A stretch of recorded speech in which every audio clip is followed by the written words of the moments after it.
Hi viewers, welcome back Geeta Reddy another new vlog. ఈరోజు మనము భానుసప్తమి అంటే ఏమిటి, దాని యొక్క విశిష్టత గురించి తెలుసుకుందాం. కొత్త ఏడాదిలో శుక్లపక్ష సప్తమి తిథి ఆదివారం నాడు వచ్చింది. అందుకే దాన్ని భానుసప్తమి అని పిలుస్తారు. సూర్యభగవానుడికి అంకితం చేయబడిన ఆదివారం రోజు సప్తమి రావడం వల్ల ఈ రోజుకు ఆధ్యాత్మికంగా ఎంతో ప్రాముఖ్యత ఉంది.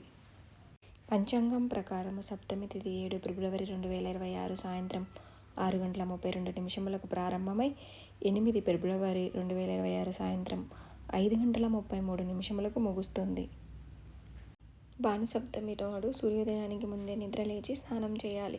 స్నానం చేసే నీటిలో కొద్దిగా గంగాజలం లేదా నువ్వులు కలుపుకోవడం శుభప్రదం. రాగి పాత్రలో నీటిని తీసుకుని అందులో ఎర్రటి పువ్వులు, చిటికెడు కుంకుమ వేసి ఉదయిస్తున్న సూర్యుడికి అర్ఘ్యం వదలాలి.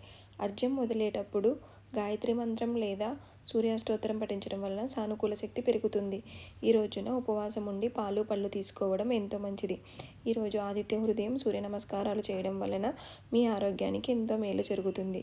ఇలాంటి మరింత ఇన్ఫర్మేషన్ కోసం please subscribe my channel. Thank you.